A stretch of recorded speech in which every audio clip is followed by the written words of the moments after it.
Hello बच्चों, let's read the question. A hollow cylindrical box of length 1 meter and area of cross section 25 centimeter square is placed in three-dimensional coordinate system as shown in the figure. The electric field in the region is given by E equals 50 x I cap, where E is in Newton per coulomb and x is in meters.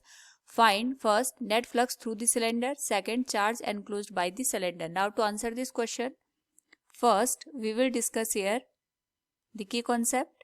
And here the key concept is Gauss theorem. And Gauss theorem relate the relation between the electric field and the flux. तो यहाँ पे सबसे पहले अगर हम question को understand करें तो हमारे पास एक सिलेंड्रिकल बॉक्स दे रखा है जिसकी जो लेंथ है it is given as 1 metre और इसका जो एरिया ऑफ क्रॉस सेक्शन है we can write here it is given as 25 centimetre और इसको हम यहाँ पे लिख सकते हैं 25 इंटू 10⁻⁻⁴ मीटर स्क्वायर. नाउ यहाँ पे इसको हमने इस तरीके से प्लेस कर रखा है कि यहाँ पे जो इलेक्ट्रिक फील्ड की वैल्यू है we can say it is given as 50 x i cap. इसको हम ई से इंडिकेट कर देते हैं. यहाँ पे जो एक्स यहाँ पे इलेक्ट्रिक फील्ड में गिवन है ये हमें ये दिखा रहा है कि जैसे जैसे एक्स की वैल्यू वेरी करेगी हमारे पास इलेक्ट्रिक फील्ड भी वेरी करेगा, यानी जो हमारे पास इलेक्ट्रिक फील्ड है इट इज नॉट यूनिफॉर्म. यहाँ पे सबसे पहला जो पार्ट है इसमें हमें फ्लक्स की वैल्यू निकालनी है, net flux through the surface. So here we consider two surfaces. एक तो ये हमारे पास सरफेस हो गई फर्स्ट और ये दूसरी सरफेस हो गई. दोनों सरफेसेस के थ्रू हमारे पास जो इलेक्ट्रिक फील्ड होगा वो इस तरीके से यहाँ पे मूव कर रहा है और इसकी जो वैल्यू है ये वेरिंग है. So we can say flux is given as E dot A और ई ए कॉस थीटा. जो हमारे पास ई होता है it is electric field, A is the area of cross section, theta is the angle between electric field and normal of the surface. ये हमें ध्यान रखना पड़ेगा. पहले हम एरिया पे नॉर्मल ड्रॉ करेंगे फिर उसके साथ यहाँ पे एंगल देखेंगे with the electric field. So जो हमारे पास यहाँ पे नेट फ्लक्स आएगा it will be the flux through the surface first and the flux through the surface second.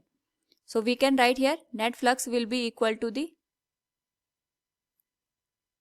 E1 A1 cos theta 1 plus flux at the second surface will be E2 A2 cos theta 2.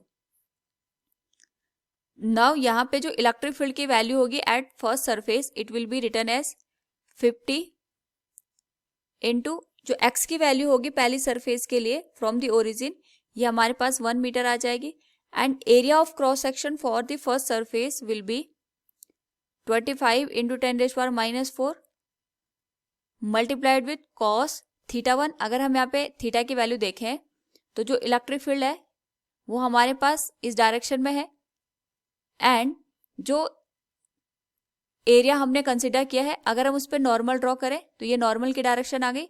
हम देखें normal और electric field दोनों opposite हैं एक दूसरे के. So we can write it will be cos 180 degree plus जो हमारे पास इलेक्ट्रिक फील्ड है at second point it will be 50 into at the second surface. अगर हम बात करें यहाँ पे we can say second surface के लिए जो एक्स की वैल्यू होगी फ्रॉम द ओरिजिन यहाँ से यहाँ 1 है और पूरी लेंथ हमारे पास 1 मीटर दे रखी है. So it will B multiplied with 2.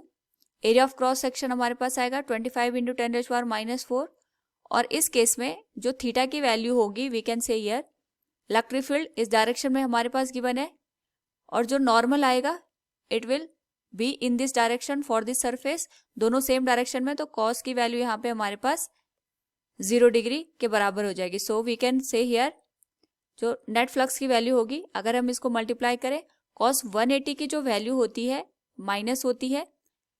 So it will be 50 into 25 ये हो जाएगा 1250 मल्टीप्लाइड विथ 10⁻⁻⁴ प्लस अगर हम इसको मल्टीप्लाई करें तो cos 0 1 हो जाएगा इट विल बी 50 इंटू 200 और ये हो जाएगा 2500 इंटू 10⁻⁻⁴. नाउ यहाँ पे अगर हम इसको सब्ट्रैक्ट करके लिखें तो जो नेट फ्लक्स की वैल्यू आएगी it will be 1250 into 10⁻⁻⁴ newton metre square per coulomb. और इसको हम यहाँ पे इस तरीके से भी लिख सकते हैं, it will be 0.125 newton metre square per coulomb. तो ये हो जाएगी हमारे पास टोटल जो सरफेस है उसके थ्रू फ्लक्स की जो वैल्यू हमारे पास होगी।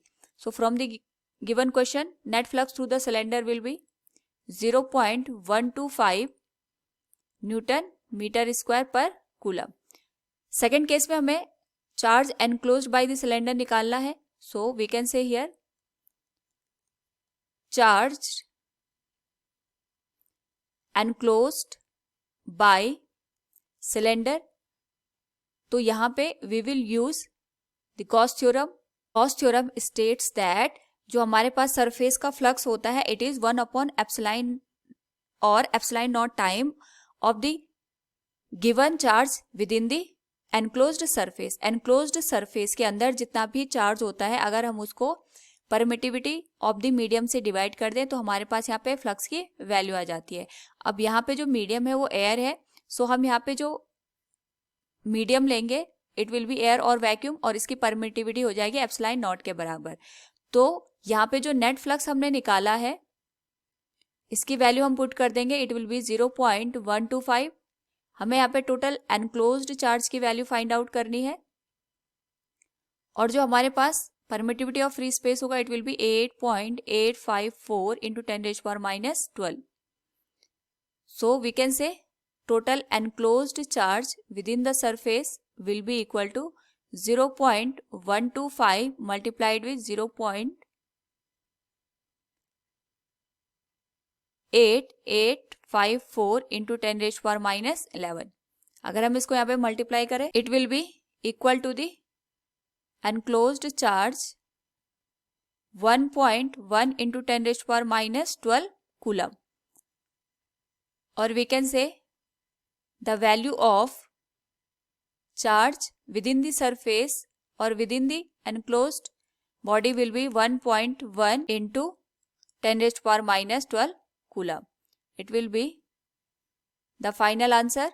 So from the given question we can say here charge enclosed by the cylinder will be 1.1 into 10⁻⁻12 coulomb. Hope all you understood both the questions. Thank you and best of luck.